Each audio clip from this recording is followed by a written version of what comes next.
Hi, in this video I'm going to demonstrate how to remove the cabin air filter. This vehicle is a right-hand side drive, so I go to the glove compartment here on the left-hand side and I open it.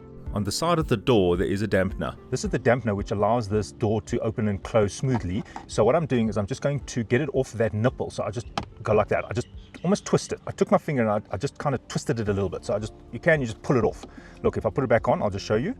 It's back on, and if I want to pull it off, I just go like that. So I pull that off. Now notice that this door is still being blocked. So all I have to do is squeeze here on this side and on this side. So over there's a nipple which I need to clear. It's going to be blocked by this plastic on the side, and there's another one on the side. So I just squeeze this in and I do the same on this side. That's the nipple on the left, and there's one on the right. And this can pop down. Be careful it doesn't fall out. Just guide it, and there the glove compartment comes out. So there's the hinge system. This is the air filter. So I just need to unhook it on this side and also on this side. So unhook there, and now I can just slide this out.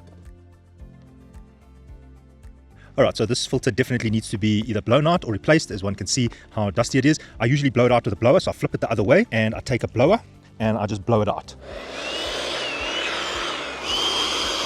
That is the part number for the filter. Right, to replace your clean filter or your brand new filter, insert it like this. Now, it can only go one way. If I have it the wrong way around, notice that it does not seat. Look at the clips are out of alignment. On the side, there's an arrow which says airflow.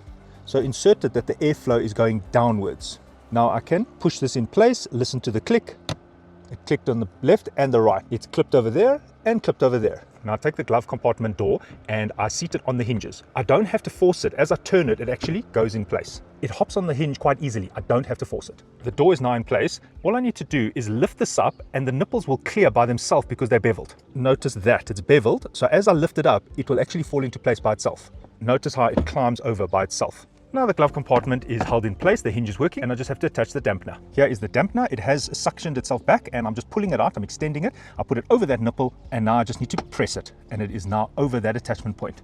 I test to see that that dampener is working. It is dampening the movement, and there the glove compartment is back in place. Just a reminder that this is a right-hand side drive, so the glove compartment is on the left. Thanks for watching and cheers.